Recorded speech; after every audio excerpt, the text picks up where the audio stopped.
Hey, what's going on? What's going Welcome to the Big Time Show podcast that is being heard live on Podbean as we speak and being seen live on Facebook, YouTube, Twitch, Twitter, etc. And we're not going to jam too much today like we usually do. I am excited today simply because I have with me, no doubt, one of the hottest podcasters in this country concerning Dallas Cowboys football. Everybody knows him. It is the one and only, my buddy, Boss Cowboy, is in the house with me, and I appreciate him. What's going on, Boss? What's going on? How you doing, Bishop? Man, we just here. Hey, what's up, everybody that's there? I ain't got a chance to speak to you guys. For those that are coming in, and I see some on Podbean as well, I hope that you would share the show with everyone. This is going to be different. I'll go ahead and tell some of you guys now that we are not here to talk about the Dallas Cowboys primarily. In the conversation today, it may just as well go to Dallas Cowboys type things, but we are here to talk about a very, very serious issue that I think that is worth highlighting. And I didn't want to go at it by myself. I wanted this great podcaster here to come on and hang with me, and I'm so glad that he agreed to do it. Last night, and I'm gonna give it over to Boss because I don't want to talk too much. But last night, I sat here, and all last night, for those that follow Boss, you know that he went at this topic last night, and he held no punches. He went at it the way he was supposed to during the process. You know, when you stand up for something, usually there's some backlash, and he got a little bit of that last night. But I talked to him earlier today, and I wanted him to know that I appreciated him for what he did last night, and I was not going to let him stand alone. And so if I have to use my little small platform to help him out, so be it. And this type of topic may cause you to lose some people because it goes against the fabric of their thinking. But it does need to be talked about. Boss, I appreciate you, brother. I say it publicly for everybody to hear that. And I just wanted to continue the conversation on today. And notice I did say conversation for those that are popping in. Go ahead and say what you got. Just anything, Boss. You hot. Well, I would say first and foremost that this is about football, and this is about the Cowboys. I mean, I warned that it was going to be pressure for Jerry to speak on this, and not even within 24 hours, obviously the question was going to come. So this is something we can avoid. So it's in our best interest to have this conversation and more than just talk. Because usually what happens is we fall for talks during these periods. And then that's all it end up being is talks. Because then when it get obvious, then that's when people start saying stuff like, okay, we listening. Well, why wasn't you listening before? First of all.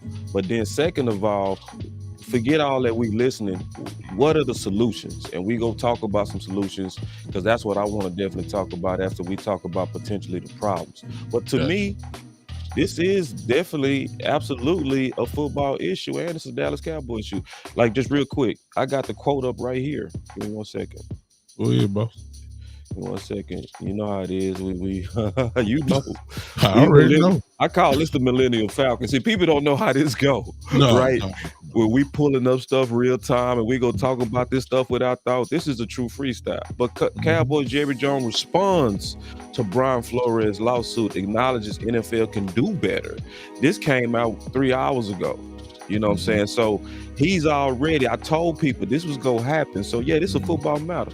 I'm going to take a pause. Go ahead, especially since Jerry, of course, being spokesman, of course, for the owners of the NFL, you really can go ahead and say it.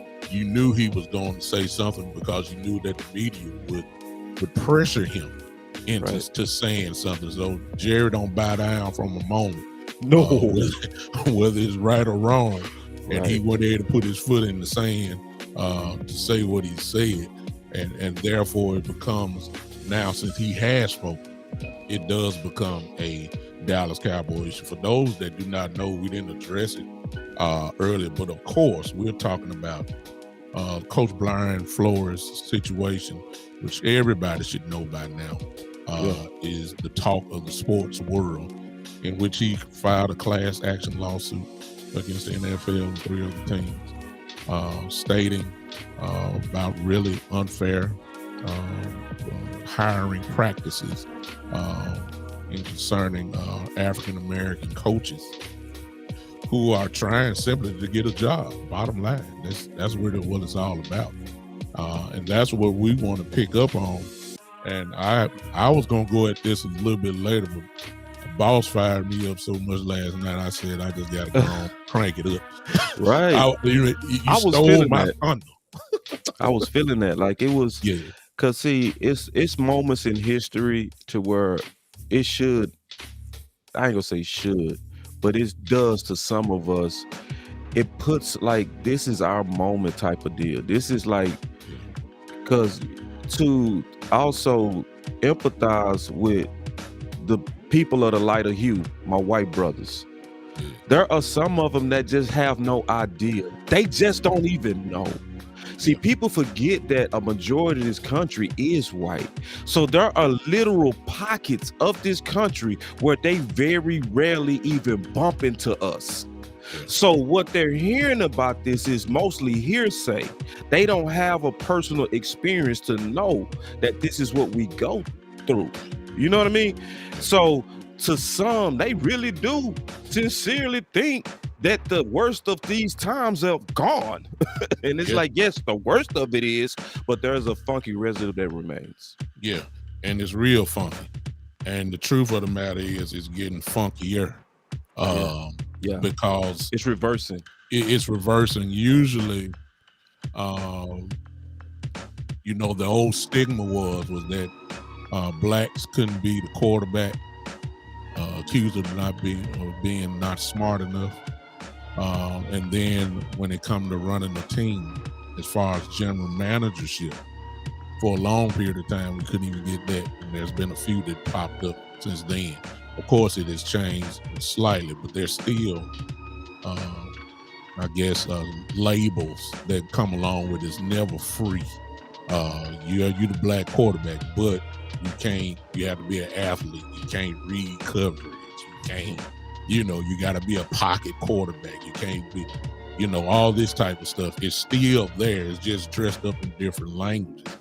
Now, to go on with just kick it, because boss, I don't want to hold up too much of your time. But let's just talk about the foundation of the problem. And I guess for those, if you can't get this point, then what we're talking about is going to go past you. And it's real simple to me. I deal in black and white. I don't deal in gray. What Brian Flores is going through was wrong. Let's just start right there. If you don't feel like that the situation is wrong, you're going to have a problem with the rest of this conversation. Yeah. Because once you get that point wrong, then we can start breaking everything down. But right from the top, if you don't feel like nothing is wrong, if you have the attitude of saying, well, the owners are billionaires, they can hire who they want to, they write the check. That part is true. But underneath that, there's a lot of other stuff that is wrong wrapped in there, such as the Rooney Rule, which is really camouflage. It's not it's not being followed in the spirit in which it was written. It's really just a smoke screen now. And that's what Coach Flores was talking about. That's what the text to Coach Belichick put there, that they found out that it was a bunch of wrong stuff going on. So if you don't feel like it's wrong, we have a problem right from the start. It was wrong that they pretty much had their man and just brought in Coach Flores just so they can check a box. That's all that was about. That's why the lawsuit is being done. If you got a problem with that, we have a problem right from the start. What's your thoughts on that, Boss? Yeah, it's definitely not happening in the spirit of which the rule was designed. And then, you can see it from both sides, because there are those occasions to where you already know you got your guy. Like, for instance, we know if Sean Payton became available and was no trade capital attached to him, we would jump at that at a heartbeat. The natural relationship is already formed with Jerry Jones, right? We already know that background already existed, so they likely wouldn't waste no time. But when you have a Rooney Rule in place and you have to comply to it, then you are gonna have some sham interviews. Yeah. But see, then it creates the catch-22, because you're now trying to stay compliant, right?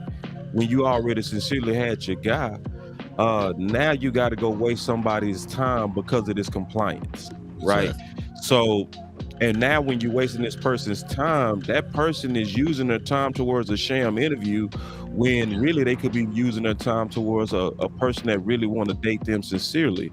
Yeah. So the Rooney Rule itself is obviously not being followed in the spirit of it, but it doesn't cover for the blatant disrespect that also come from other NFL owners. Exactly. Like the Texans is one of the chief, I would just say it out loud, one of the worst organizations in the league. I think it should be pressure that their team should be taken, because they are so many times consistently on the wrong side of these racial issues, to the point to where they're also disrespectful.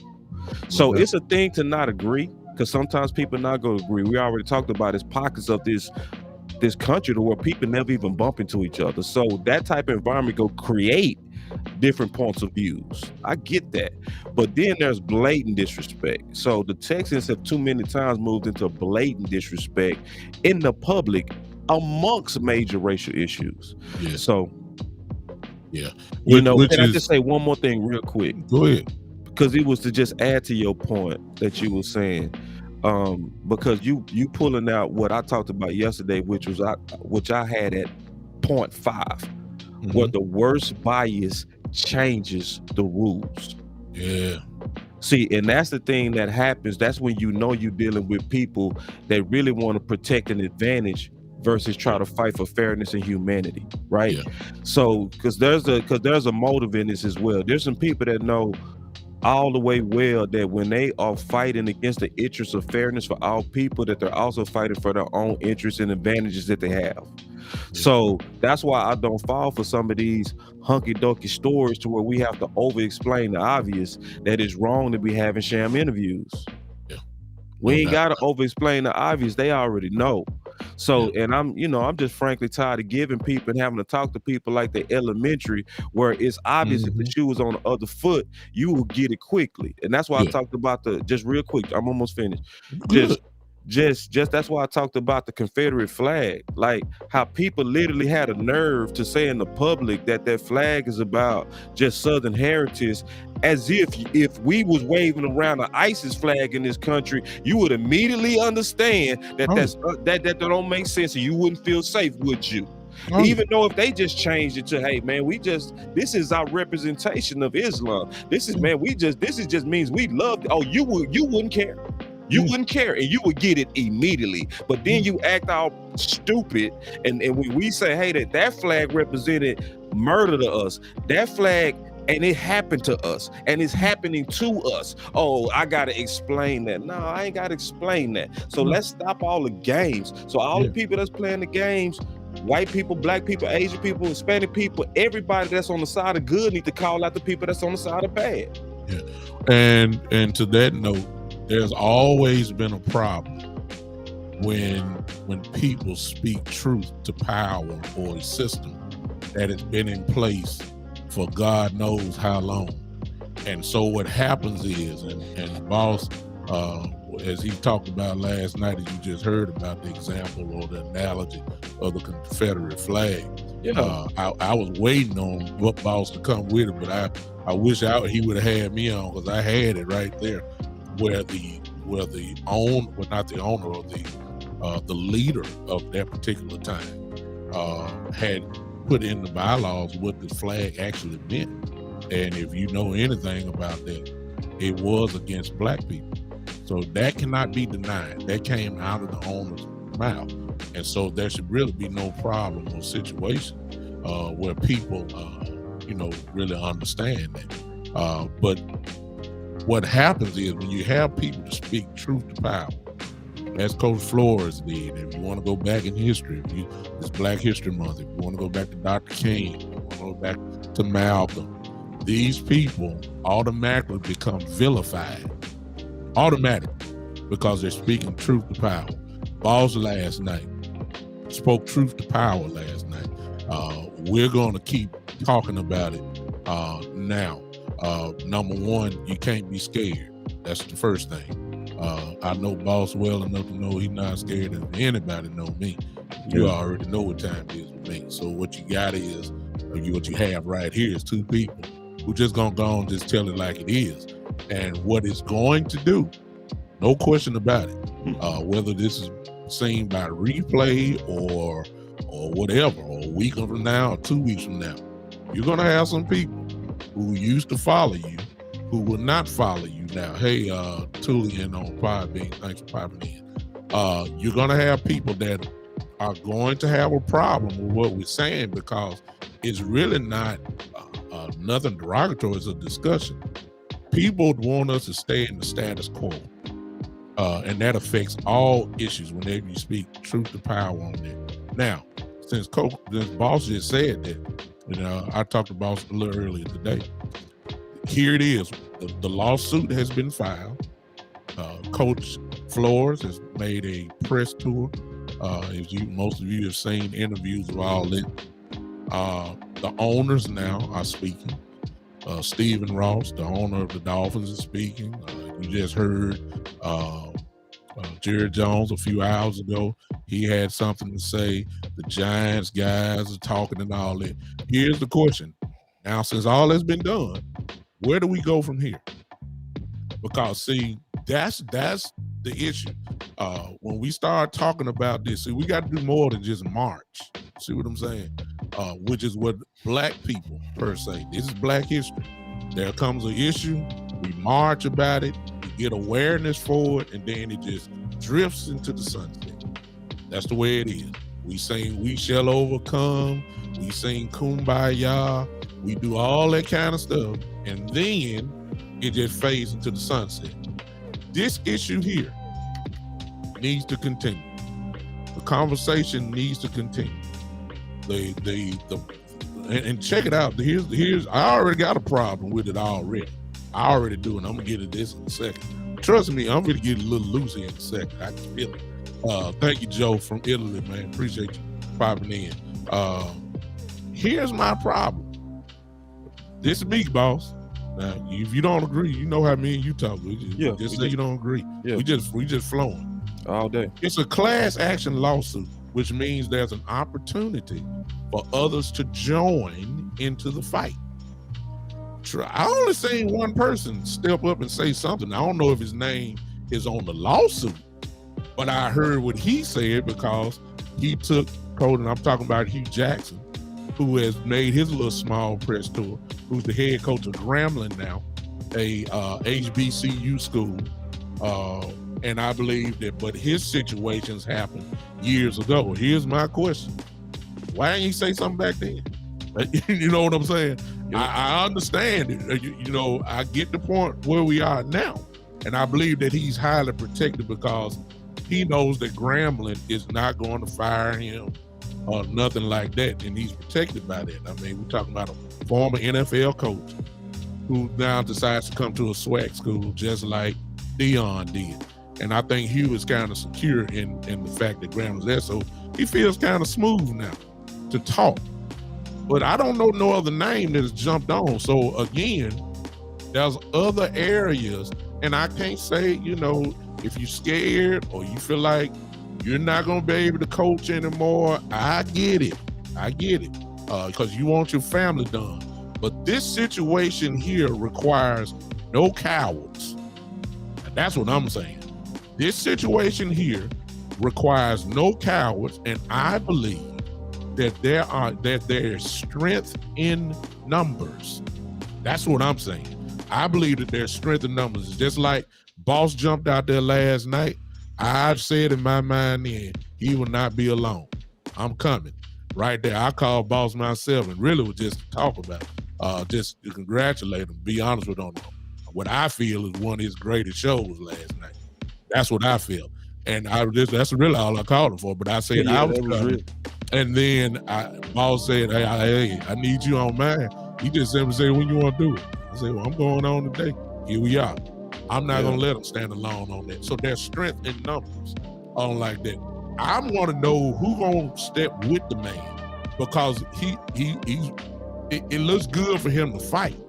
But when you're going against power like this, you need somebody there that's going to help you. And I ain't talking about lawyers. I'm talking about whoever's been in this position before.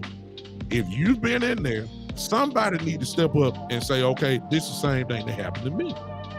And therefore, it becomes a little bit, I don't know if I want to say easier, but it becomes a more smoother, well, there's nothing smooth about a fight, but it becomes better when there's more people so you can get more stories. You got this story for Coach Flores. Okay, give me this story, what happened to you, and then here we go. And you can go against this thing. What's your thoughts, Bob? All right, you talked about 4 things. You said losing people, where do we go from here, why not then, and who's going to fight with Brian. So I'm gonna just take it real quick, step by step. So in terms of losing people, that's one of the things I think we all gotta just embrace. Just embrace that. Because remember, it was people that didn't care about losing our dollars when they didn't want us in their restaurants. That means they embraced not getting the economics of a black dollar but they wanted to keep it all white. Obviously, that was an ugly period and an uglier period, but we got to kind of switch our mentality because we're on the side of right with this one. They was on the side of wrong, and they was more committed to wrong than we are to right. So we got to be committed to where if I'm gonna lose some subs, or I'm gonna lose some YouTube money, or I'm gonna lose my fame or whatever, and I ain't just talking about me, I'm talking about those who deciding to get in this cause and talk about it. Or I don't want my boss to know how I feel, so I'm not gonna say anything on Facebook. It come down to that level. There you go. Right? It come down to that level. It ain't even just major public voices. It's will you let your voice be heard because you afraid of some kind of backlash when you just telling the truth on the racial disparity that's obviously in this country. So first of all, everybody got to be willing to lose for everybody to get some gain. That's why when we all did the bus boycott, we all took a loss because they was gonna keep us in the back of the bus until we made them lose. Mm-hmm. And so when we made them lose, yes, we had to walk. Yes, we had to carpool. Yes, we had to plan to get up early and get kids and do all this type of stuff ready. They was going through the same stuff then that we go through now. They did it though. So we got to be willing to lose. That's one. Number two, where do we go from here? Well, I might need to do that one last. Let me do three. Why you didn't say nothing then? Well, like I think some of this stuff is the Game of Thrones. When you dealing in the Game of Thrones, right, and you got this cush multi-million-dollar job, and you said at the highest levels you was the person of the city, you also know that when you come out in this fight that you pretty much saying, hey, that's likely gone. You know what I mean? So there's a lot of us that gotta really weigh our personal ambition with the right things to do for our future kids and society. And we got to come up with that individually, just like me and you did. I could not sit back and watch Brian Flores go through that, knowing that I got my own experiences where I've been through that numerous times, and then say I'm not gonna aid with whatever I got. And that's why when I shot the pistol, then you got the shotgun and you say, "Here I come, boss. Let's go." You know what I mean? And it's why not then? I think it was because some people do weigh their personal ambitions against the consequences of coming out with this. You know. Number four, who's gonna get in the fight? Well, I say, like, in terms of people getting in the fight with Flores, I think it should be already a built-in groundswell of people that was done bad by the NFL, but didn't want to be the first. You know how it is. A lot of us, we get more courage as we see other people get courage. So I got courage to talk even stronger publicly about the stuff that was in my mind when I saw Brian willing to do it. So I do think it's gonna be people that's gonna come forward like, hey man, I had experience and it was way worse than yours. They did me like X, they did me like Y, and it's gonna continue to grow. The major thing that I think we need out of this is the actual story of what happened. See, if it's really about the cause and it's not just about a settlement and getting screwed over on your personal paper, if it's really about the people, then there should be no non-disclosure at the end of this. This should be a book. This should be a movie. This should be a full undressing of the NFL system. If it's really about the people, right? So that's where I don't really know until how this ends. Is this a real pure place? The NDA is gonna tell us. If he come out and say, "Nah, I didn't sign nothing," you know, I really want the story out here to where all these people that make excuses for all the systematic racism can look it right in their face and say, "Okay, we can stop pretending it don't exist now. We can actually get to some solutions." Well, and that's the truth. And you have many people. And unfortunately, I said this in a post, I think I did this yesterday or it was either this morning, one or the other, that you have people, boss, that, and I'm even including black people, who say that systematic racism does not exist anymore. And that's the lie that had to be killed right from the front part. From the first. I understand, and it really offends me, to be honest with you, when I hear other black people say that systematic racism does not exist. It's unbelievable to me that it even come out of their mouth. But I agree with Boss on everything that he said, 100%. But once again, let me give you the history slightly, or just a few people. Everybody loves Muhammad Ali now. Right. Oh yeah, they love him now. Everybody is willing to say that he was the greatest of all time. Everybody. Hey, real quick, do they really love him? Because you know what? They really don't, because they only talk about his sports. They don't talk about his activism. No. They hated him. Yeah, and they still hate him because they don't even bring it up. Do they bring up his activism? No. We know he can fight. Exactly. So when he was in the midst of the Vietnam thing, the whole situation, he didn't go. He was vilified. And he was torn down. They stripped him of his title and couldn't box for a couple of years and all that kind of stuff. All that they at first they just wanted him to lose because his mouth was so big. But now you're going against the system, and they decide to tear you down. Everybody loved Dr. King now. Everybody quotes him, and everybody says all the white folks, black folks, and all that. Please understand, in the 60s and the late 50s and the early and the mid 60s, Dr. King was hated, not only by white people, but by white people. Also, obviously white people, but by black people also, to the point that they didn't even want him to come to their cities. They didn't even want him to come. Let's get that straight. Let's also keep in mind that the FBI, that's the one. Tags on Dr. King and wanted to do everything else. Yeah. So let's keep that in mind.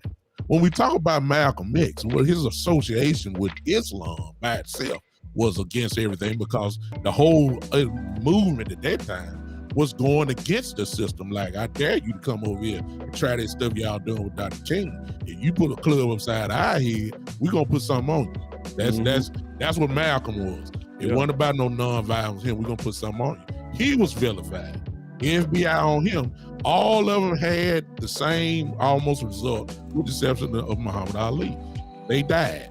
They got killed. They were murdered by the situation. Everybody loved them now, but they didn't like them now. Now, check this out. Here we go with this. All of them share this thing, which I am seeing, boss, already. And it only took one day. And that is, whenever a black man, and I'm sorry, Colin Kaepernick, same thing. Whenever a black man stands up and speaks truth to power, the first thing that people do is try to go on this character assassination tour. It's already started with Coach Flores. I was on the thing today, and I heard people talking about, well, the players didn't like him. He talked bad. He's not really respected. Well, if that's the case, what coach is liked by all 53 million? Let's just be honest with you. It don't happen like that. For every man that said they didn't like Coach Flores, I guarantee you, I can go on to Miami Dolphins and say they love Coach Flores. So let's stop that. Now they want to pull up how he treats people, all that. Here's my question. What does that have to do with the lawsuit? Absolutely nothing. Did he or did he not, was it unfair for him to fly to Denver? That's the bottom line, with their man already hired. That's the lawsuit. It's not about his character. It's not about what he did in 1997, 1998. Everybody's searching now to try to prove. When George Floyd died, they weren't worried about the DNA. They want to say he smoked dope. You know what I'm saying? They want to say he did all this and he was high and all that. You want to dismiss the point by using character association. I mean, not association, character assassination, to try to balance out everything that's going on, which is totally ridiculous. And it's out of the same playbook. And unfortunately, some of this stuff has worked. That's the problem I'm having with the thing. So Coach Flores is really again, to my first point, I'm black and white on this thing. Was he unfairly treated? If the answer is obviously unequivocally yes, he was treated unfairly. That's the starting point. All this other stuff that people are bringing up is totally ridiculous, and they shouldn't get away with it. Ain't nobody perfect other than Jesus. I don't mean to preach, but it is what it is. I'm tired of the same playbook. They tore down Kaepernick the same way because he spoke truth to power. The next thing they want to say what he said and what he done. And I mean, come on, man. It's getting totally ridiculous. Go ahead, boss, because I'm feeling Yeah. No, I feel you on the systematic racism. For those who deny it, especially when you see people of your same race denied, I gotta also try to speak to this from a measured place. There are you ain't get no Kool-Aid with that, bitch. Yo, I'm talking about measured Kool-Aid. You know me, when I say measured place, that's what I'm talking about, that measured Kool-Aid.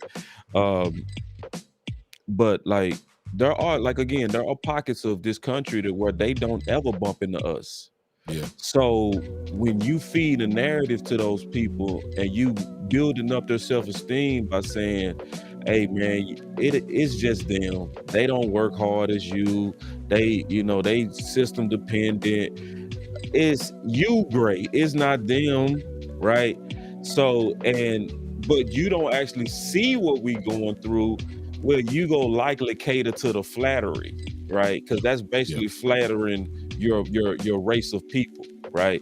And so and then it's people that's going to cater to that because that brings in dollars, and it feeds into stereotypes that's just not obviously true, but people want it to be true. So then what a lot of us end up doing is we end up like searching for this confirmation bias, so we end up not even listening to people that's actually giving us the real truth. We rather listen to people that's gonna give us that spiked Kool-Aid, you know what I mean, that lie Kool-Aid.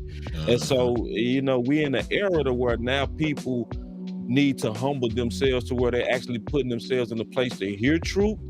And then you got to have the integrity that comes from journalism, which is not going to happen, and where they're going to actually give you truth. So what you actually really need is more voices like me and you that kind of work our ways up, build our own audience and people that's willing to share the content of us telling the truth, and just stay committed to this process to where over time we have the influence that they have. But we got to do it from a groundswell. We not gonna do it because some boss hired us. We go do it because we was our own boss. We was Boss Cowboy. You know what I'm saying? We did us. So I think it's just gonna take some time, but it's gonna be committed to it. And then the character assassination, that's expected. Now, what I really hope that happened though, Bishop Douglas, what I really hope that happened is I hope that eventually we develop an attitude that they developed for Trump. Because see, Trump couldn't do no wrong. Like Trump could literally get up and say, man, I just grabbed this chick by her pussy. And they would be like, hey man, that's locker room talk. This man can be like, hey man, I think Russia needs to be in the EU. They can be like, hey man, Russia ain't so bad.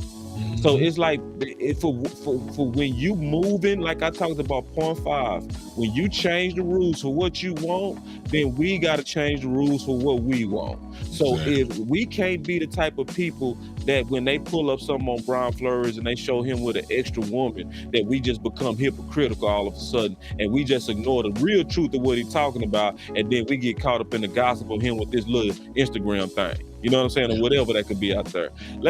We gonna rock like y'all rock. If y'all turning y'all heads at people that's grabbing women, you know what I'm saying, and admitting to it, then I'm gonna turn my head to this old so-called dirt and drama that's coming out, and I'm gonna stay singly focused like Bishop just talked about. I'm gonna stay singly focused. Like, okay, sure, he did that. Oh, the players didn't like him. Okay, that's fine. But that don't change the fact that y'all wasted his time.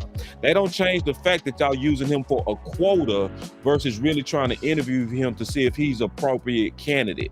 It doesn't. So if y'all go ignore the sins of people that you like, I'm gonna ignore the sins of the people that we like. Let's play that game like that then. And if we play that game like that, then guarantee we go see different results. What we can't do is then jump on this hypocritical bandwagon where we need every one of our leaders and every one of our spokesmen to be perfect. To where, Kaepernick, he didn't talk enough, so I don't listen to him. You know how we did. Exactly. You know what I mean? In other words, Flores, in other words, unity and unifying. Because one thing about Trump's people, they were unified. Oh you yeah. know what I'm saying? No, they weren't hearing it. Wrong or right, exactly. Wrong or right. Like, and it's one of those things to where that's why I call it massive gaslighting. Because they know they playing you. Because no, I don't believe people this stupid. How you so stupid to have a totally different standard for what you like than what I like? See, that's why I don't be falling for this mess that people be doing with this Romo versus Dak. All of a sudden, Dak can't read the defense, but then I look at the interception rates and I be like, look like he read them better than Romo. Because in the same amount of game, he got way less. But then you start changing the standard. Or when and y'all do that. So every draft season, when there's black quarterbacks, it be a new standard. Usually the standard be, He checks the box on big school. He checked the box on the measurables. He had a good pro day. That's still stuff that if you really just stick to the formula that y'all put out, it should produce better black quarterbacks. But what happened is, the big school don't count with this guy. All of a sudden, the pro system don't count with this guy. His athleticism, that don't count with this guy. The big games, the Heisman Trophy don't count. And then all of a sudden, you'll see Lamar Jackson go from top candidate to 31st person drafted. And then all these dudes with these, question marks according to the check marks. But when you can just change the standard, you go get them type of results. That's why I say the number one thing we need to do is make people keep a standard that they set. There you go.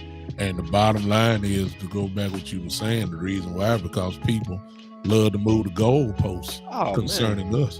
It's just that simple. All day. You could be a national champion. You can win the Heisman. You can be the number one draft pick or top 5 pick. And yet there's always a but.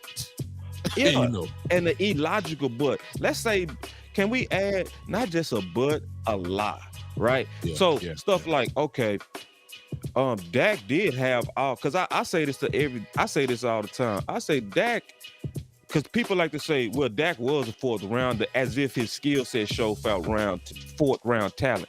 I said, hold on, let's tell the truth.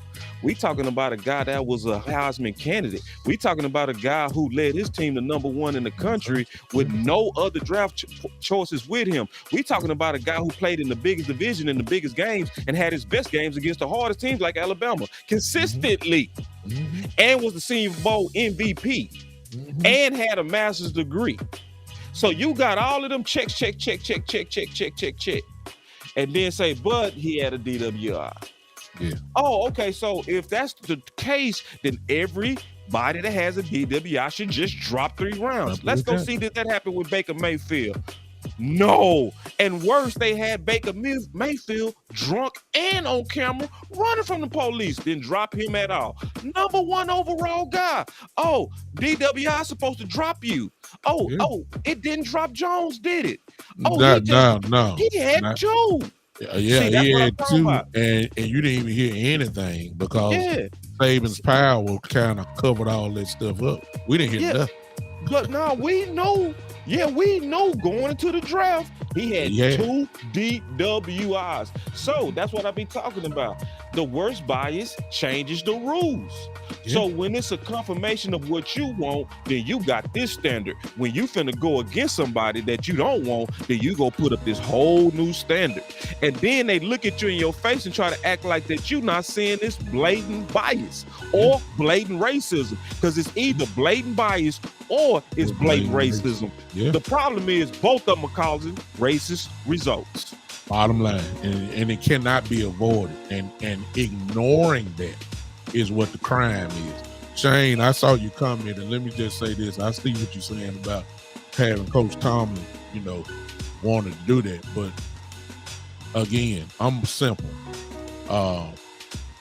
When you have a bunch of billionaires who are at the age of 70 plus years old, there's a mentality that is kind of associated with those type guys. And I guess you make it say I'm kind of accusing guys to be like that. But the record kind of speaks for itself. It's just when you find out about people when the opportunity presents itself. And a lot of times what we have is a lot of these owners who never had the opportunity to show where they really stand. The Kaepernick issue showed where they really stand. And you had to go back and see what kind of things were said back then. There's some things, you don't never have to say the N-word or anything to show that you're racist. You can do one thing. I use the Cam Newton when he first went to Carolina situation. You remember that the owner told him he wanted a short haircut, didn't want no tattoos on him. Isn't that kind of stereotyping? You know what I'm saying? This is what he said. He didn't want his quarterback or his organization to look like.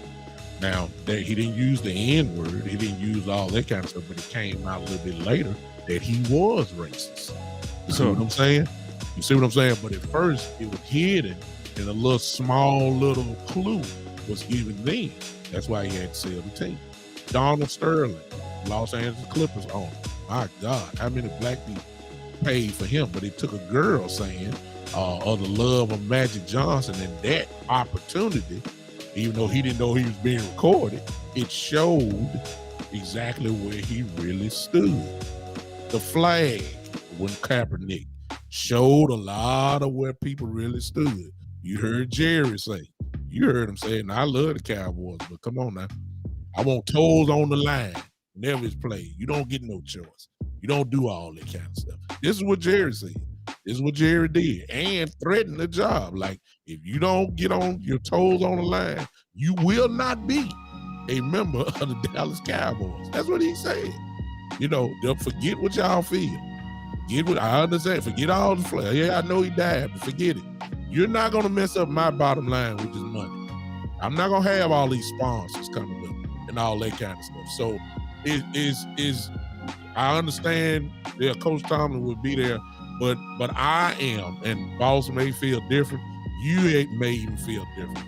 I don't feel, number one, that he would hire a black man as the head coach of the Dallas Cowboys. The truth be told, he did not want Dak Prescott to be the quarterback of the Dallas Cowboys as he is now. Some of you gonna say, well, we drafted him. Well, he did draft him, but keep in mind, Romo got hurt. Kellen Moore broke his leg. He had no choice. Dak won all them games, put major controversy in the system because they were saying like, dang, we didn't even know he was gonna win all these games. He's the unquestioned rookie of the year. We can't bench him now. I know Tony is there, but God, we can't stop this streak. He essentially pushed Romo out of the job. That's what he did. He didn't want that to happen. That's why he had this love affair with Tony Romo. You didn't hear the same type of vigor. You hear it now after he paid him. But you didn't hear all that the last couple of years. That's because he loved Tony Romo. He wanted him to do all that. And I can't, it is what it is. So we got to start being honest about little small stuff, which is another thing. Boss picked it up, and I'm going to turn it back over to him. Right now, every voice matters. Every voice.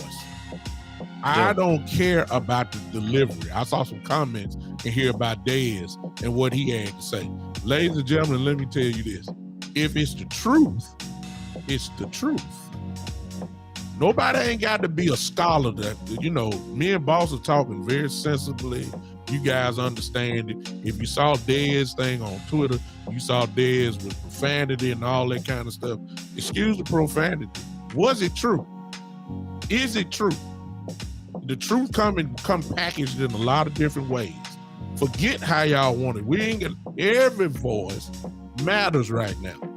Because this is a situation that potentially, as Boss just said, can change the whole game. And it needs to be changed. The rule needs to be thrown in the garbage can. I don't know what they kind of think, you know, what can happen or what the results are going to be. Them guys losing draft picks, that didn't work. That ain't nothing that, you know, that didn't work. We got to take this thing to the next level. Tavis asked earlier, Keystone Cowboy just asked, where is Troy Vincent? Well, I'll go back to my first statement. You have to make a personal decision. When you jump out there, there's no turning back. You have to make a decision that I'm willing to risk my job, as Coach Flores said, with the chance of me not getting back in. And a lot of people are not willing to take that chance. And can you blame them? I mean, this is how you feeding your family, whatever the case may be. Just as long, hey, Coach Dante, I see you. Just as long as somebody steps up, look, whosoever will, let them come. That's what I'm saying. And as far as this goes here, my platform would be used to just speak the truth. I joined Boss Cowboy as he did last night with the same thing. Go ahead, Boss. I'm sorry. Yeah, so one thing I would definitely say, because I heard about 3 issues when you was talking. The first thing I would say to everybody is we also got to be very selective of our careers, because some things you got to be willing to walk away from for your voice. So, you know, I was writing for a couple of companies about the Dallas Cowboys that was very good on my resume. But I got an email where he said we are all changing to where we can basically choose that you don't write with us if you talk about anything religion, politics, or race. I immediately stopped. I'm not writing for y'all. You know what I mean? Because I'm not going to compromise what's the most important things to me, which is my faith and, you know, having justice with my people, just to have an opportunity to write for your brand. So my voice wasn't for sale, so I moved on. So that's some of the choices that we got to make. But then also going into the owners to address Shane Odom, like color shouldn't matter. So you know, when you're trying to get the right guy, like Tomlin, right? I want to try to address this from a couple of layers. First, we got to address this from an evil layer. Well, there are some evil, powerful billionaire owners that have adopted some very, very toxic philosophies on race, where they really feel like it's their duty and their job to protect their white race. So with that, and when you have these type of foolish philosophies, you get very wild on doing different things to try to help and advance your people, because you feel like your people are at threat with other people. So you do stuff like intentionally to change the narratives. And I'm gonna say this, elitists has been doing this for years. That's why if you look at the statues in Africa where we had our greatest accomplishments, showing that we as other people of this world, when we looking at humanity, have the ability to create civilizations, technology, because see, people don't give Black people credit for technology. They give that to the aliens. Just notice it. Just peep game. That's elitists trying to control the narrative of our greatness. They don't want others to believe that we're great just like you're great. They only want certain people to believe that they're great because they're trying to control the narrative. That's why you want only a white leader or a white quarterback, because you want to control the narrative that we're the cerebral ones. There are the monkeys that we control. And it's a control thing, and it's trying to control the narrative. It's trying to control the vision from a mass level. They want their people to have vision. They want our people to not believe in ourselves. So, and we got to be able to see through it. But then you have elitists that's committed to it. So, and they really are committed to it. So they go want their quarterback to look a certain kind of way. But then you have a second type that also have racist results. And I'm talking about these owners. The second type is the owner that's catering to his racist constituents. Because there are a lot of them. So there are pockets of this country where there are more racist than others. Usually the more segregated people are, the more racist they are on both sides. On both sides. So when it's a bunch of blacks, they go usually be very racist. If it's a bunch of whites together, they go usually be very racist, because the only thing they know about each other comes from television. So with me, when I went to the University of Houston, I was around so many different types of people. I was like, oh man, I just learned on my own that, hey, people are people. But I had to experience it. But when your constituents see the world different, you're as an owner trying to fill seats, you're going to cater to them with the faces that you put in place. So that don't necessarily mean that the owner himself is racist. That means that he's an evil capitalist. That's what that means. That he's going to do what's best for his bottom line, even though it's at the sake of humanity. So you got the evil owner, you got the person that's catering to his constituents who got a racist constituency. Then you got the third, the person that sees it and says nothing. That's the owner. That's the worst kind. That's the worst kind, to where you sit in a demographic to where you can speak the truth, right? Where you can call them out. You in a Baltimore, you in a Houston, you know what I mean? You in places that have a strong representation of diversity, but you yet don't speak out, because now you still trying to gain even with the billionaires. So you watch their evil. You watch the guy that has the evil intentions from an elitist trying to shoot the noses off of statues like they did in Egypt, right? Or you got the person that's catering to the elitist, not the elitist, the person that's catering to his constituents who are also a racist base. then he just quiet. And so when you got all those owners, that also creates a dynamic of not wanting black representation. Yeah. And we keeping it all the way real. So then that's why you'll see Brian Flores and them flying around, and you'll see even with Mike Tomlin. Don't forget, even though you named Mike Tomlin, Shane, and that was a good guy to bring up, remember when he lost all his best players and he was at risk of having his first losing season. What started happening, Bishop? Oh, he's just a rah-rah guy. I don't know what he does. Yeah.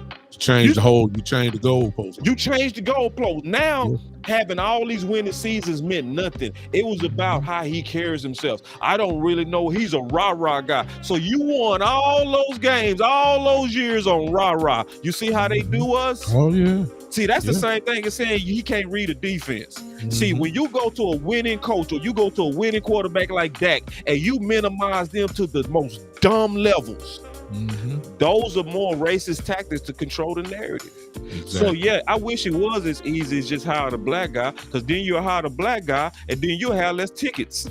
Yeah, so no doubt. Because the truth of the matter is, unfortunately, Boss lives in Texas. You know, the bottom line with Jerry obviously is money. That would hurt. It's kind of like the coach. Yeah, it's the money. It's kind of like, forgive me for, I forgot his name, but the coach that ended up at the University of Texas for that little hot spot, you know, the little brief stop he made, and they fired him after a year. You know, man. And the brother came in, he had a Caucasian white or Caucasian for a wife, lady for a wife, and that wasn't a good look because you in good old Texas. Come on. He was already strike one. Yeah, and that it just, some things just don't fit in certain places, as Boss just said. That was, I forgot his name. Forgive me for not knowing. I can't remember his name either, but he ended up coaching. The guy was at. I should remember his name. Charlie Strong. Charlie Strong. Thank you. Charlie Strong. Thank you. Charlie Strong. When he got out there for the introductory press conference, he was already strike 2 or 3 right then because of his wife being there, and then the good old state of of Texas, and particularly in Austin, Texas. And Austin's supposed to be liberal. Give me a break. Well, Texas ain't never been liberal. You know that. You stay there. No, I'm talking about Austin. Austin's supposed to be liberal. Man, please. Ain't liberal enough, I guess. It ain't liberal enough. But the opportunity presented them where they had to show their true colors. That's what I'm saying. That's what I be talking about. And Boss brought out a major point. Elitists. Where they're elitists, but the worst kind are the closet elitists. Oh, they the closet racists. These are the people that will shake your hand. Yeah. With no problem. Yeah. None. And be in your executive room. They'll be right there and they'll friend you. They got your phone number. But when the opportunity presents itself, they will show their true colors. See, I mean, listen to this, it's gonna sound crazy what I'm about to say. I don't have no problem with the KKK.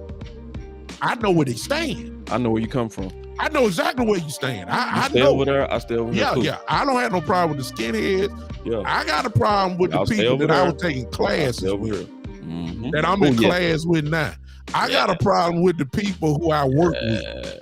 Who look at me and say, yeah, how you doing? How your family doing? Yeah, like that. Soon you turn your back. The language changes. Let's just put it that way. Those are the most dangerous people in the world. Now, what you're getting ready to see with Coach Flores is exactly what Boss Cowboy and what I'm talking about. He said elitist. I say the closet elitist. I'm saying racist, and I'm saying closet racist. This is what's about to get ready to come out because he's climbing the ladder now of speaking truth to power. And the higher you go up, the more they come with the hammer. And that's why I'm saying it's a class action lawsuit. I mean, is anybody gonna sign their name on the dotted line? I hate to be repetitive, but this is what has got to happen to make it, more sturdy, more strength. I'm quite sure he's willing to do it all by himself, but he ain't the only black coach that got this same story.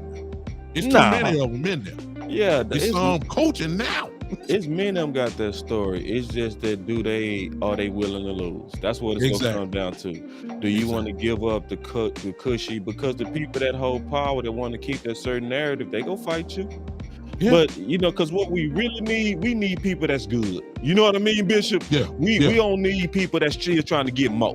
You know what I'm saying? We need people that's like, hey man, my house paid for, my kids out of college. Okay, I'm gonna fight these boys. I'm good.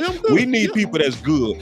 People that got ambition, y'all stay out of this. You stay out of this. If you still trying to get a job and all that, you still trying to be a future head coach, you stay out. God bless you. Stay out. Don't go. But if you was done bad and you waiting on a phone call that you ain't got in about a year, okay, now for you to go and join this class action. Go on, dust off them emails. Go on, dust off that BlackBerry that you got where they were saying them insensitive jokes and stuff. Go on, pull that on out and then go on, call the 1-800-9 Brian Flores and get on in this thing. You know what I'm saying? So that we can go ahead and just, continue to undress what we already knew. That there are situations that come up when you're talking about these type of issues that you cannot have straddling the fence type of people trying to fight. Because if you straddle the fence, you can go either way. If it get a little bit too hot, you can go on back to your little safety zone. We don't need that. We don't need that. No. This is an all-in type moment. Yeah, this is all in. This is what this is. Is no other way to look at it. And if you're scared, stay at home. So I'm proud from this standpoint. Standpoint, I was so happy. Because see, I was coming, y'all. Yeah. I was going to wait till Saturday to get loose. Yeah. I was so happy last night to see this dude that's sharing this broadcast with me to jump out there. He's really the first and only one that I've seen. And I'm quite sure it may stay like that for a while. I'm quite sure some guys that he works with who don't mind talking about it when I'm talking about the OC and Law and Big Game James. These type of guys, these guys here ain't scared. That's what I like, because I'm not scared. I was gonna wait to Saturday. I was so happy to see this. I say, well, here I go. Let me go and crank it up. I was glad to see Boss come out and go ahead and say it, because what he's saying is not far-fetched, is not opinionated. You may, his delivery may have some little glimpses of opinion in it, but let's be truthful about it. What I've said today, what Boss said last night, and for those that do not know, have not watched it, go pull them up, because I think everybody in here follows Boss Cowboy. If you follow him, go pull up the show from last night and tell me, was it facts or was it opinion? I'm telling you, those are facts. It's just that nobody don't want to talk about it. Right. We're talking about it. The discussion have to be said. So here's what it is. The man was done wrong. That's the bottom line. Look, I'm a doctoral student right now, in school right now. That is my thesis statement. The man was done wrong. Yeah. Now, anything else other than that, that's facts. That's not opinion. I don't care about where they can hire who they want to hire. That ain't what we're talking about. Even though what you said may be factual, they can hire who they want. But the man was done wrong, and it is obvious that he's done wrong. And what he's saying is, I don't care anything. I want to coach, but it's bigger than me now. That's what he's saying. And I don't want the next man to have to go through this. That's what you call sacrifice. And as Boss said, that's what has to happen sometime in order to get things right. When they raise pure hell about black coaches not getting the chance, they instituted the Rooney Rule. Okay, now the NFL is taking advantage of it, but it took talk. It took Johnny Cochran to file a lawsuit against the NFL for them to get right. Maybe this is going to be the same thing. It took Johnny Cochran. It wasn't nobody inside the NFL. It took Johnny Cochran, God rest his soul, to go ahead and crank this thing up. And that brought out the Rooney Rule. We don't know what's going to come out of this, but he's not wrong for doing this, as I've seen some people say. It is what it is. If it's wrong, you're supposed to say something about it. And on this show, I'm going to say something about it. because it's totally wrong. So this probably won't be the last time that I'll be talking about it. I'm quite sure Boss is gonna crank this thing up in between all the good cowboy content that both of us try to bring. But this conversation needs to continue. Go ahead, Boss. Yeah, I would also say, as much as possible, this is a hard thing I'm gonna get ready to say. Try to position yourself and your voice to be able to have strength in your voice. Because, you know, I do understand the temptation of wanting to kind of quiet down, because you do know that if you speak out, you could be risking your family, you could be risking, you know, being a breadwinner or whatever you do.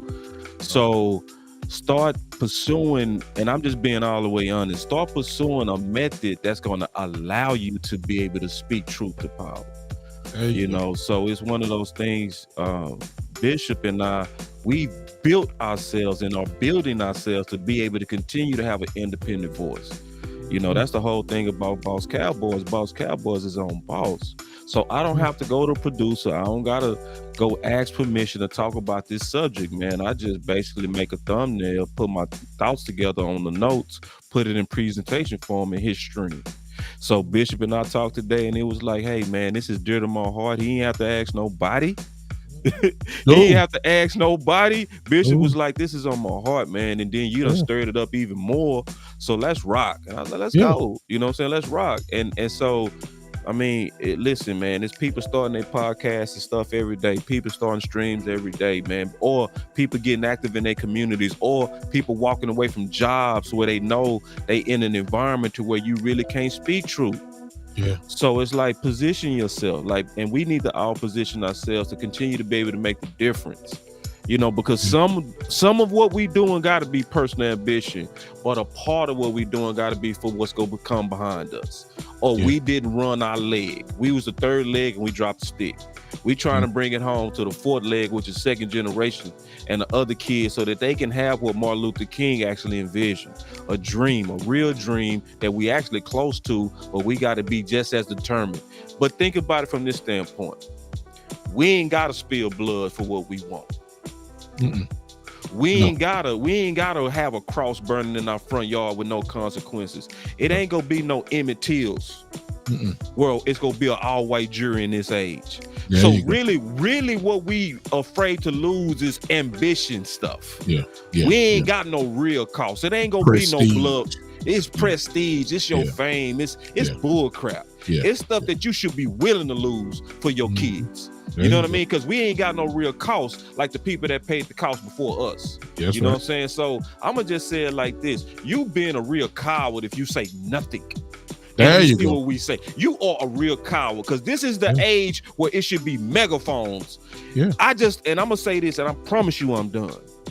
I don't know how in the world we falling for this political correctness of don't bring up race. Like, how in the world did they just unjug our balls like that? I just don't get that.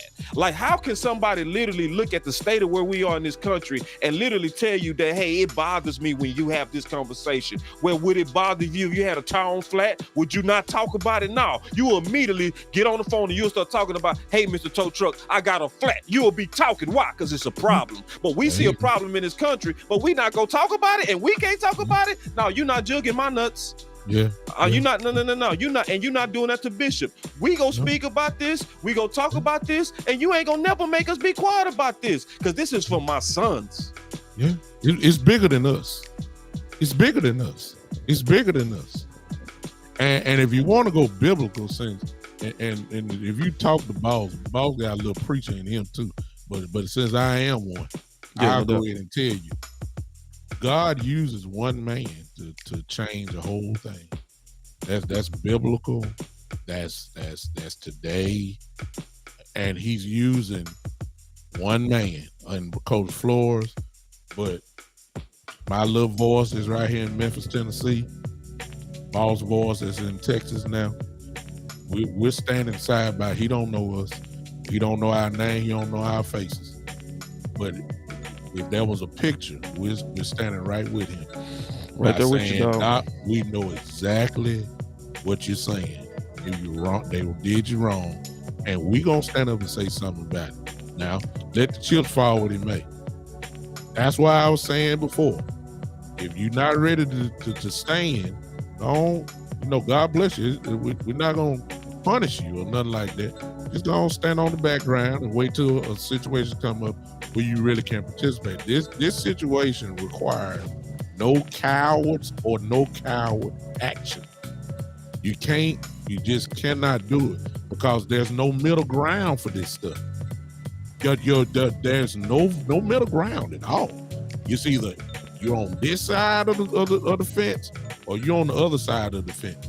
It's really just that's what black and white always have done.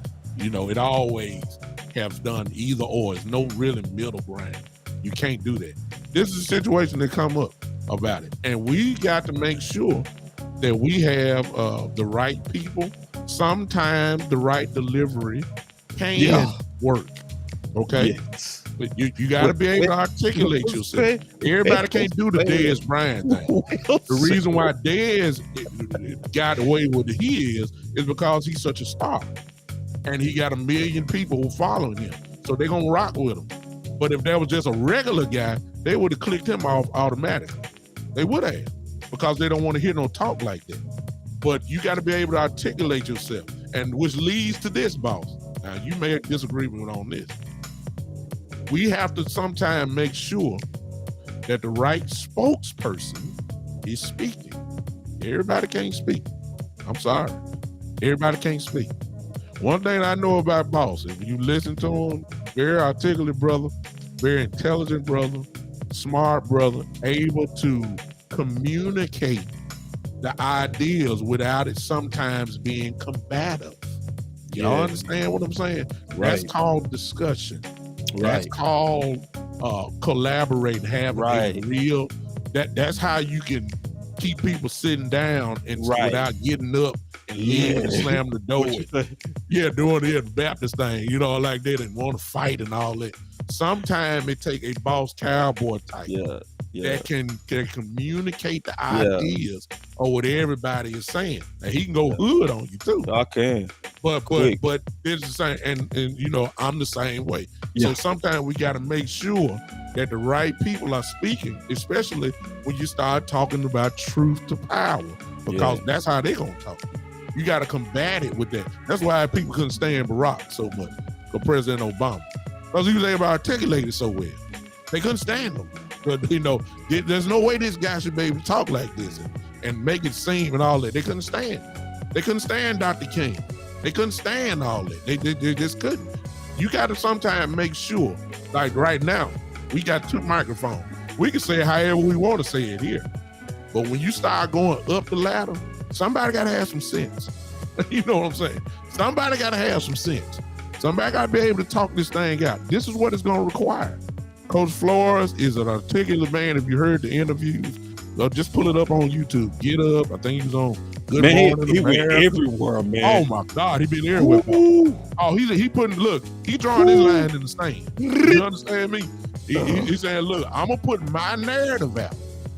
Now y'all got the chance to come back with y'all narrative, and we'll go on the court and figure out who's telling the truth. That's the only thing he's saying. But on this thing right here, the podcasters that we are, whoever y'all like or whatever, if they choose to talk about this issue, you better make sure that you kind of know what you're talking about. We got all these people that report stuff.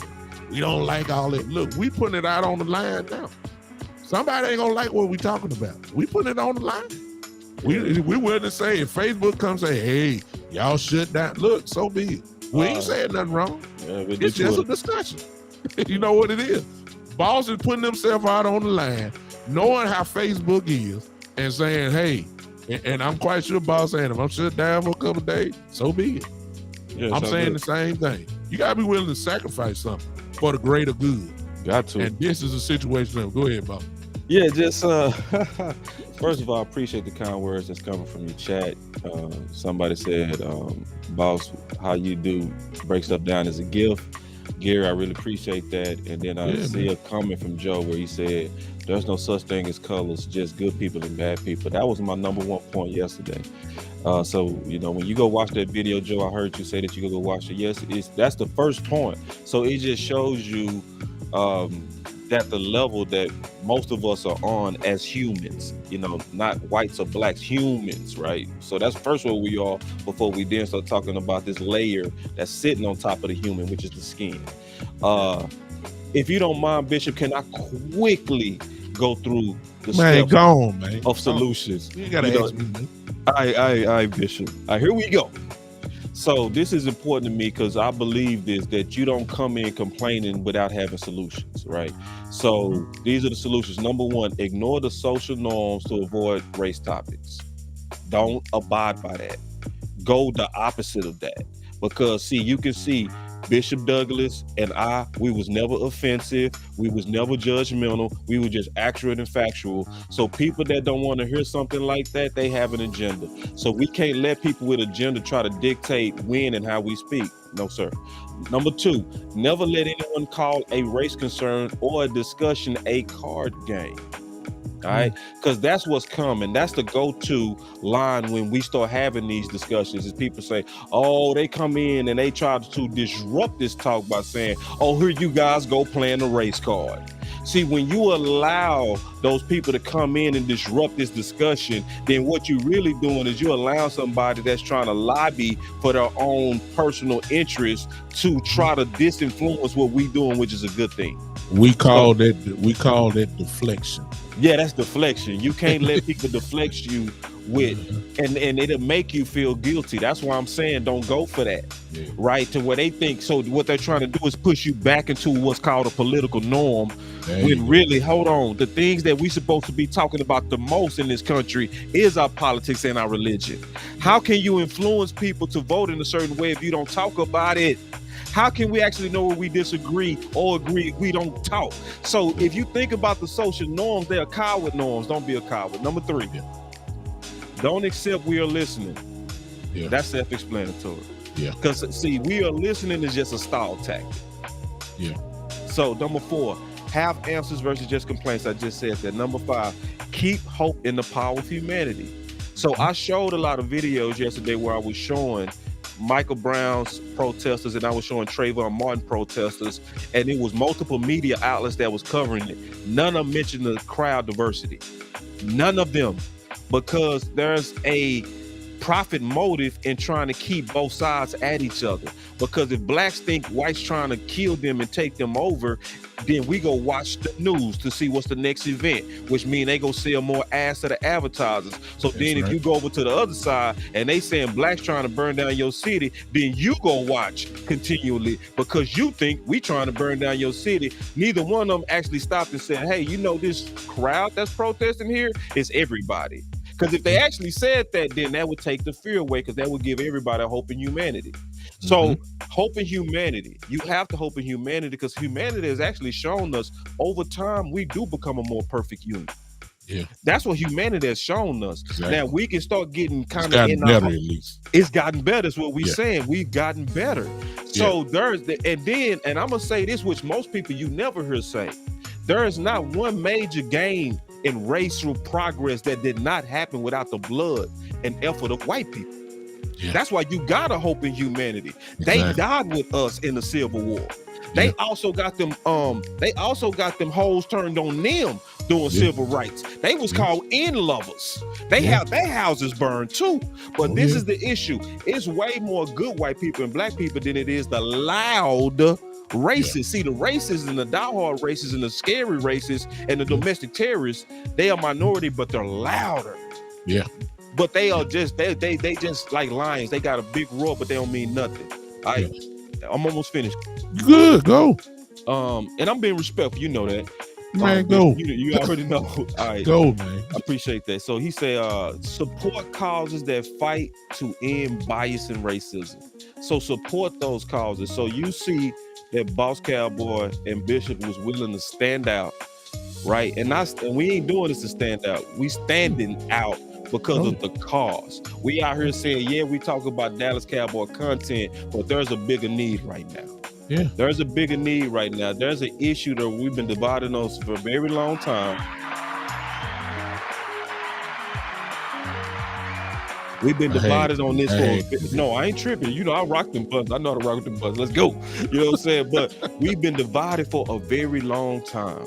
Yeah. And a lot of people are tired of it. And you see, when you see people willing to step out and courage and then say what needs to be said to the masses, if you might not be able to speak like Bishop or speak like myself, you can hit a button like us and share it.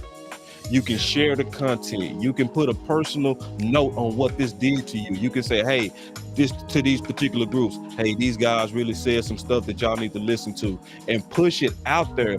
It's support Brian. Like, so if you see he has a true legitimate GoFundMe to his legal fund, put $1 in there, put $2 in there. If you see people that's speaking against bias, or they got a campaign against bias, support that campaign, because those are the things that's actually pushing America to an even more perfect union. Also, embrace discomfort. Embrace it.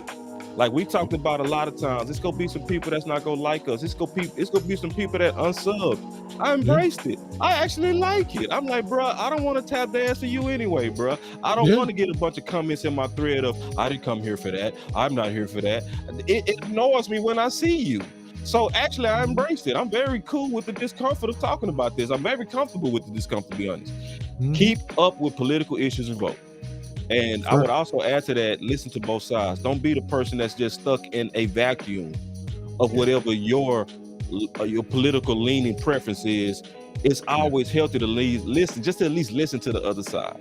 Even if it annoys you, listen to the other side, because every now and then you can get truth from both sides. I also would say, use the EEOC if you have to. Yeah. And this is absolutely my final thing. To my white brothers and sisters that's listening. We know y'all with us. We've seen this throughout history. We've seen this with the voting in of our first black president. It didn't happen without y'all, right? Now, whatever you feel about him now, that's not the point. The point is there was a time to where it took a majority of y'all to do that. It took a majority of y'all to help us win the Civil War. It took a majority of y'all to help us get through civil rights. Please don't be quiet on Brian Flores right now, because we are always way more effective when we fight together against these issues. Our country moves forward in a rapid pace when we get just as loud as the racists. When we start saying, y'all getting on my nerves, like they saying we getting on their nerves. So we don't pick the side that's trying to silence people that's speaking out. Pick the side of the people that's actually speaking out in truth and wisdom on this issue. We really do need the support of our white brothers and sisters, our Asian brothers and sisters, and our brown brothers and sisters. We need everybody to be in on this, because all of us are tired of it. That's my final word. Well, let me add just a couple things. And Boss, as I said before, very, very, very articulate. We just don't get on this microphone just yapping. He's done the research. He's thought about before he even speak the word. You guys know that I kind of do the same thing. But let me add this. Combat opinionated type stuff with facts. Yeah. See, you're not going to get into this opinionated type debate, which is going to lead to feelings and rage and all that kind of stuff, because that's what racism produces. When you start talking racial issues, it always produces inner rage, but those that can separate the rage and talk with some sense, that is majorly important. So combat opinions with facts.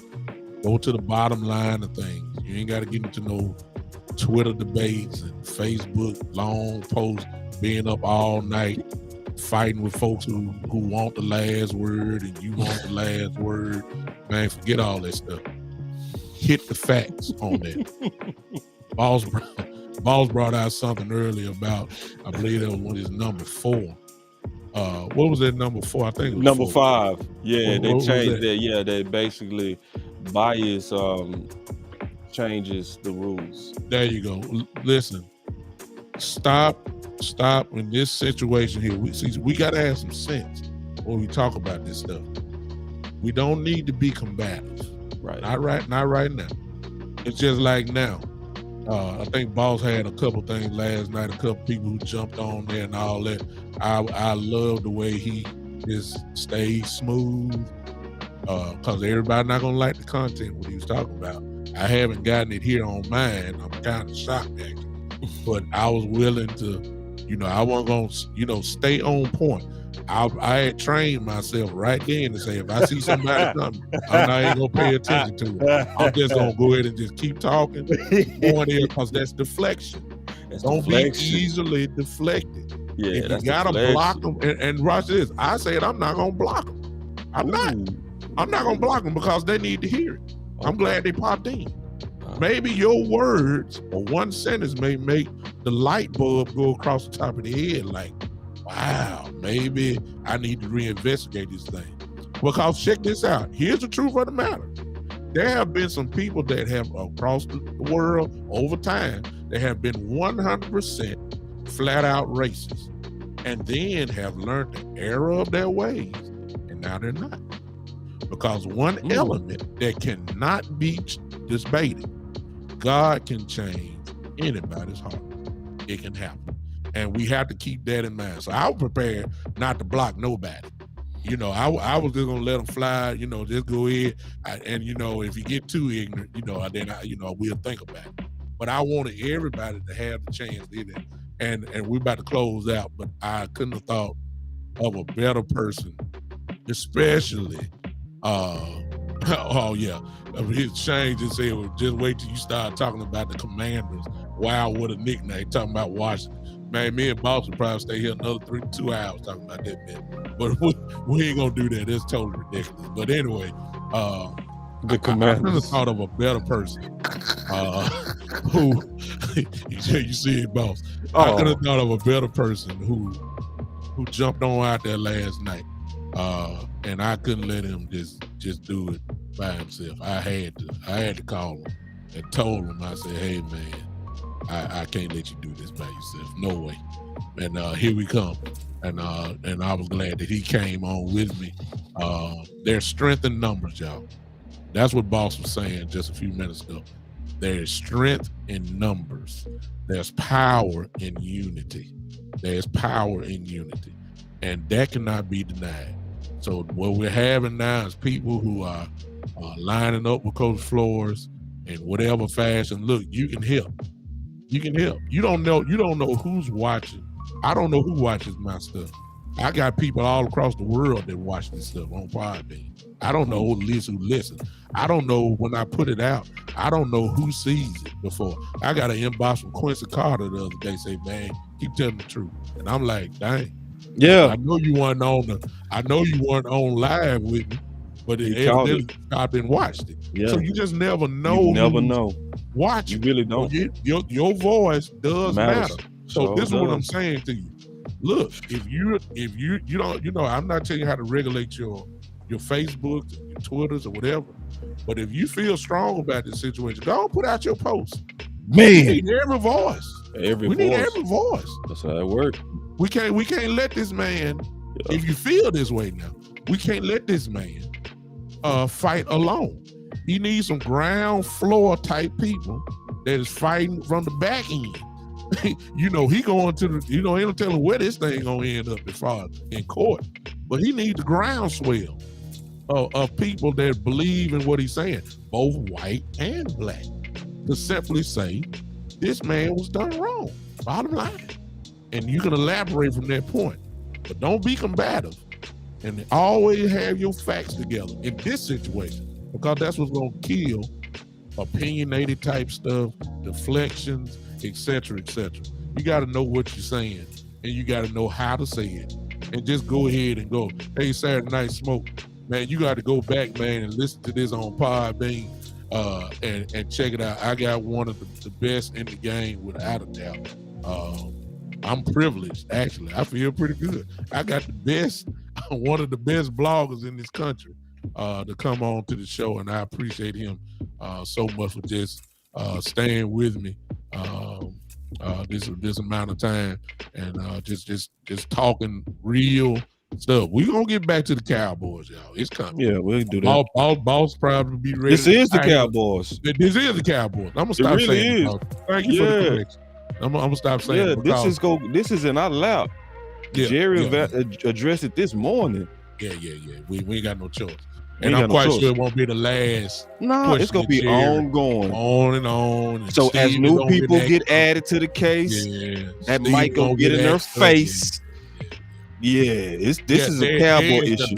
So there's Cowboys. Yeah, this is a Cowboy issue because we represent the league. So everybody go wait on Jerry to kind of say something. So listen, we riding with this. So if for people that want to avoid race, you might as well turn off your TV for the next year. Might as well. God, for however long. There's more news pop out. We coming. And that's the good thing about this for all these hypocrites that like to say, oh yeah, I don't want to talk about race. We gonna really see, because race is gonna be in your face this year. Gonna be there with education. It's gonna be opinionated and all that. We coming strong. And see, can I just say one last thing? This is the thing I would say. You know, I don't want people to waste their time. So like I did figure out a way to not waste my time. That's what Point 5 is about. So if you are having a discussion with somebody on whatever medium that you use on social media, right? And you see that it's disingenuous. So like, for instance, I'm gonna give you a perfect example. So you having a conversation about Kaepernick, and then they say, hey man, I just don't like the fact that he disrespecting the flag. And then you say, okay, well, hopefully you didn't know that Nate Soldier, as a person, you know, who gave him the idea, he was a white guy that's a military guy, you know what I mean, that actually told him kneeling was a sign of respect and it would be taken better. Now, if they respond with some other excuse, just cease the conversation. Because that person then has an agenda. Because you just brought them facts. When you bring them facts, and then now if they respond like this, oh, I didn't know that. Where can I look at something like that? See, now you're having a racial discussion that's bringing people together. The other person is just either biased or they're diehard racist. Either one, you can't convince them at that moment. Just move on. Because if facts can't do it, go to somebody else that's going to actually be open to facts, and you won't waste your time. That's why I use fire. Because once I throw out facts, I'm really just trying to test. I'm throwing like a punch, like a feint, trying to see what you do with it. Let me see where you at. Oh, okay. So you on that bull crap? And I've been hitting that block button. I ain't gonna even lie. Because once I see too much of a pattern, once I see too much of a pattern of you just in here to try to just bring division, you just in here trying to clout trace, you deflect. You're racist and you trying to measure your meat with my meat, and you because it make you feel smarter when you trying to one up a black. Once I get a sense of any kind of weirdo stuff going on, block. I go right into Matumbo. Nah, cause it's one of those things that we need people that's actually serious in this fight. You know what I mean? And I don't want no, like you said, I want no wishy-washy fighters. No, because they'll turn it back on you. That's what happened with Dr. King. Right here in this city, when he died, the preachers didn't want him to come because we don't need you coming down here stirring up the city. That's what actually was said. They didn't want him to come. Then they the first ones when he died want to stand side by side. Oh, you serious? I didn't even know that. Man, you better do your research. I'm right here in Memphis. I mean, that's you in Georgia. I wouldn't know that. I'm right here in Memphis. That's Memphis. Oh, it happened in Memphis. He died in Memphis now. I ain't talking about about what happened in Georgia. You talking about when he got arrested there. They didn't speak up then either. But right here in Memphis, when he tried to speak up for the trash guys, the people that picked up the trash, these guys, the preachers, had put out a letter. Keep in mind who the mayor was. The mayor didn't want him here. He was racist. Dr. King was here. The preacher, the black preacher said, Doc, don't come down here. We don't need you stirring them no trouble. And then when he died, them same ones want to make sure their face is on the camera and in the newspaper so they can get pictures of him and showing all the sympathy. Everybody love you when you die for some reason. Good Lord of mercy. I mean, everybody love you when you die, or your character, or the microphone is muted. You ain't necessarily got to die. Everybody love when your microphone becomes muted. That's what the problem is.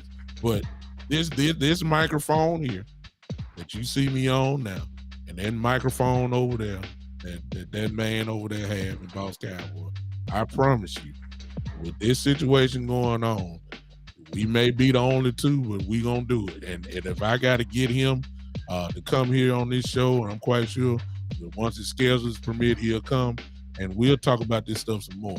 I'm privileged, Boss. Anything else before I let you go, man? I appreciate you hanging with me. Share the show. Okay, share the show. Everybody really truly get your share on. Commit to at least 4 groups you go share this to, because I always say this before we get out, and I sincerely mean this.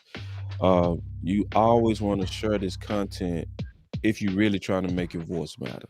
Like, so we can see that a lot of y'all register with this truth, but it really does no good if you get this truth and then do nothing with it, right? So do something with it, hit that share button.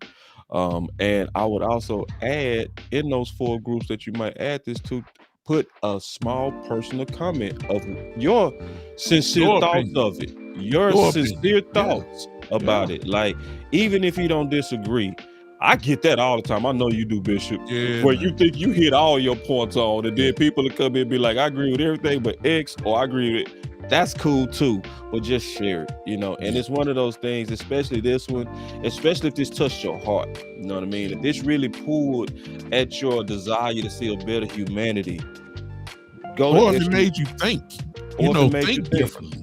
Think differently. Or made you think differently, right? Yeah. Then hit that share button. Because I guarantee you, even though our voices are not exponential yet, we do move the needle, Bishop. We do.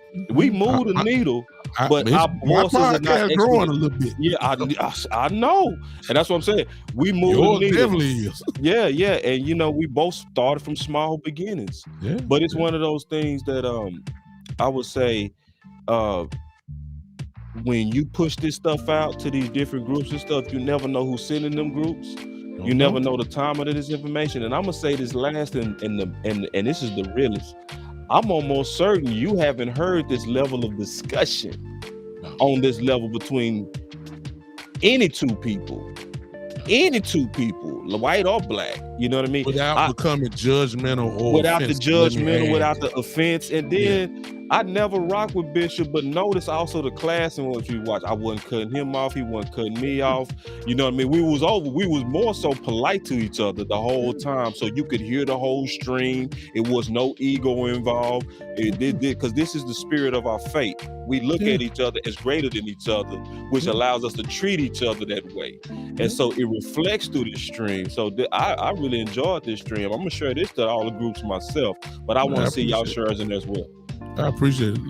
Boss, before you shut it off and we get out of here, 2 things. Number one, for those that do not know, and I believe everybody on here is following Boss, but just in case those that are watching this replay do not know who you are, go ahead and tell them where they can find you, man.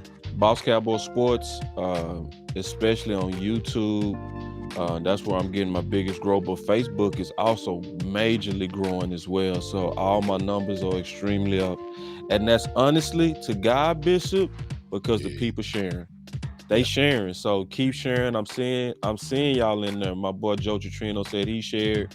Gary said he shared. We want to see the rest of y'all hit that share button. You know what I'm saying? So hit that share button. Let's get this content out here so we really make our voice matter. That's real talk. And if you are sharing, for those who don't know who I am, everybody know who Boss is, but I believe it's some of y'all know who I am. But just in case you don't, this is the Big Time Show podcast. If you want it on Facebook, it's just the Big Time Show. You can go follow that page. Turn on these live notification, but you see Keystone. You see what he just said? I saw that, man. He's crazy. Keystone. That's our guy. Go Chad is crazy. He's so Keystone. Man, that's my never dog. knows it on Podbean. What That's our guys dog. who both follow both of us. Yeah, man. Travis Banks on Podbean. You guys can't see him. That's a cool dude. He said he's sharing secret. He's a fool. But listen, Big Time Show. Go ahead and follow that on. That'll make it simple. If you're on Twitter, at Big Time Lou, YouTube, same thing, the Big Time Show podcast. Subscribe and share and turn on the notifications for those that may be interested in following me. I would appreciate it so much. Last thing, let's tackle this one question, boss, before I let you go. I just left it up there. Let's get it. Shane said, Bishop, I do have a Cowboy question. Do you and Boss think, with all the controversy surrounding the Dolphins, do you think Kellen Moore will have second thoughts about applying for their head coach position? Let me tell you this, Shane. In my opinion, before all this stuff shake out, the Dolphins will probably be the most unstable organization in the NFL. Number one, there is already a question on whether this owner needs to sell the team. It's going to take time, if that happens, to find depending on the owners have to vote for the new ownership will come in. Then we can start dealing with whoever's left. Maybe the general manager will run things there. Kellen Moore, I don't think he's ready. That's me. You may feel differently. He just not quite there. But at the same time, I hope he does take it. That's me. I wouldn't mind him taking it because you remember, if you've been following me, I've said, boss, I don't know if you caught me saying it, but this is what I've said. I believe there was Sean Payton cloud hanging over the organization. I believe that anything other than an NFC championship or maybe even possible a Super Bowl victory, that's the only way this man's going to be able to keep his job. And if he does keep his job, the best thing that he can do is do it his way. And what I mean by that is, if Kellen is gone, Coach McCarthy needs to take over. As far as offense goes, at least he's not dependent on nobody else. It's all on him. And that's what I've said about if Kellen does leave. But if Kellen doesn't leave, he really in the same position that he was in before. That's what I'm saying. It's still got the same D coordinator, still gonna have the same offensive coordinator, which is really what I think is gonna happen anyway. And then he's gonna be leaning again on that, and then Sean Payton, he's coming. That's just my opinion. And I know Sean's gonna have a lot of people knocking at his door for a head coaching job, but I think that everybody kind of figured that he's gonna be with us. So I think that McCarthy needs to take over if Kellen leaves. I don't think he is though, Shane. But the Dolphins are about to become a mess. They're not stable at ownership. They don't have a coach yet. They don't have their balance still over Tua. Do they believe in Tua or not? I mean, where's the stability? You see what I'm saying? So I don't think Moore is that stupid to take it. Go ahead, boss. That's a very, very good question. I would say if Moore was smart, it would make him want to come back to Dallas. Yes, sir. Because you are now going into a lot of uncertainty, and then there's so many factors that you can't control. And they always like to say, control what you can control. So now you go into an environment where you don't know what's getting ready to shake out. It's going to be a whole lot of ugliness that's going to be what you couldn't control.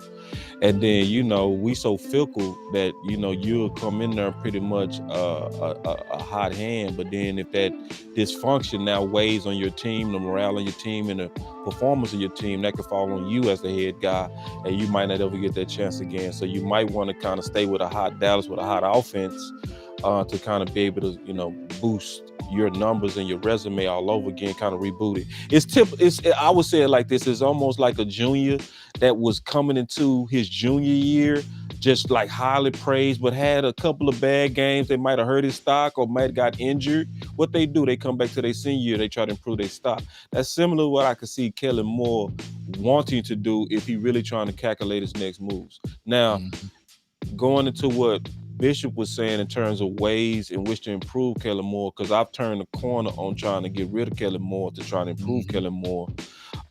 Kellen Moore first needs to stop talking. That's number one. He is a guy that I said is book smart, street dumb. But he's media dumb. Yeah, that's both of them. That's we saying the same thing. That's media dumb. He shows his hand, versus if you look like Mike McCarthy, he does not. Mike McCarthy is a veteran coach who knows to smoke screen the media, which is also smoke screening other teams. So number one, he needs to be quiet. Number two, he needs to abandon that committee approach. Because see, he's so indoctrinated with system over athletes that he doesn't even attack common sense matchups. So when you saw the matchup versus the Arizona Cardinals against two backup cornerbacks, your two best receivers, Cooper and Lamb, only had 4 targets combined. That's an indictment of his system, not something that shows that his system is actually wise. It's actually the other opposite of wise. So also I would say that Mike McCarthy now has the green light to micromanage him, which under the previous environment he didn't.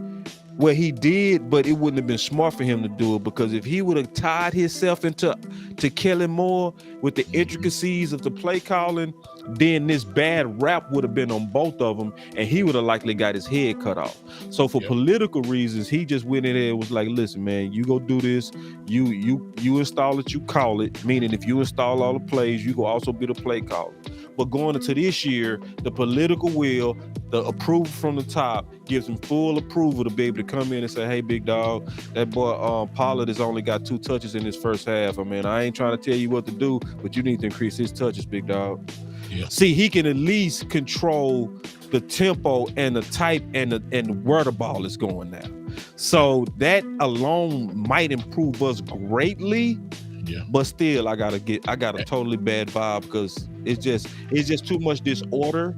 Yeah. It's too much disorder, and when you get into the playoffs, everything got to be in sync, because like a couple of plays, literally a couple of plays can determine the outcome, and it's just way too much chaos, way too many Chiefs. You know what I'm saying? Not enough Indians. The same old stuff that's been plaguing us for years. Same stuff, no doubt about it. And also, the other thing you can add to that, boss, is not only you control those things, but in essence, because you do control those things, you then control the narrative of what goes on when the media does come, because them guys are coming at you incredibly strong, and the media gonna do what they want to do. But it's important that what we did last year just can't happen again this year. It's really just as simple. Balls have done a great job. I hope that you guys consider think that I've done the same type of thing on that. Hey, Tommy, I see you just popping in. Tommy, do me a favor. Go back and watch this. This was a different type show. I know you see Boss and you see me, you automatically think Cowboys, and it was Cowboy related, but we went to another level on today together. And again, I believe I'm gonna go ahead and shut it down, Boss, unless you got something else. Nah, man, y'all voice matter. Let's make it count with them shares. And I will say this at the end, since this is Black History Month. I'm just gonna shut it down this way, with a quote, and then my little words here. Dr. King said it like this: in the end, we will remember not the words of our enemies, but the silence of our friends. Coach Flores need a friend now. Y'all understand me? Coach Flores needs friends. We need friends. We need you guys to pass this. If you feel like it's worth it, pass this on. Share it. This is a time for friends to kind of stand together for the common cause and the common good. And unfortunately, silence speaks volumes. I'm going to say that again. Silence speaks volumes. This is not the time to be silent. This is not the time to be wishy-washy, as Boss said earlier. This is the time where you got to stand 10 toes down, strong. You got to go ahead and let your voice be known. Draw your line in the sand and just simply say, he was wrong. This man was done wrong. And if you can do that, then everything else is going to follow, all right? All right, I'm done. I will see you guys on Saturday. Listen, Saturday is my birthday. This Saturday is my birthday. Y'all come celebrate with me. I'll be with you guys at 3 o'clock. Y'all come on in. If it's just for 2 seconds, I don't care. Just come in and come celebrate with me for my birthday. Boss, turn on the live notifications for me and Boss Boss comes on at all periods of time. And, yeah, I mean, if Boss floods, whenever he feel it, he gone. It's just this simple. So you guys just turn on notifications, and you can check out Boss at any time. He's either gonna put a video out, or he coming live. He gonna have somebody with him. Yeah, I probably got about 2 shows dropping a day, for real. You got 2 dropping a day? You coming on tonight? Yeah. You gonna come tonight? Yeah. You talking Cowboys? You continue this? Cowboys. Okay. Yeah. All right. Well, y'all, let's transfer people. Let's transfer and watch Boss tonight. I mean, whatever time he coming on. Ain't no telling what Boss gonna say though. I know he got some more in the tank about this stuff. I definitely do. I definitely do. It's gonna keep coming because it's gonna keep dropping. Yeah. But in the meantime, y'all join Boss tonight. He's coming. I'll see you guys this Saturday. Unless I feel something crazy. Yep. And I got a feeling I just might, but just make sure the live notifications are on. Until then, Boss, I'm out, man. Thank you for hanging with me. Hey, stay on, Boss, real quick for when I get off. But I appreciate you guys so much for hanging with us on this very, very important discussion. Not a fight, not a debate, not a controversy. It was a discussion about what proper things that need to happen. All right. Appreciate all of y'all taking out this time, man. Appreciate it. This is, ladies and gentlemen, thank you on Podbean that everybody was there. Thank you on Podbean. Y'all know how we leave. On my show, we groove on out here. Put your hands together. This is the Big Time Show.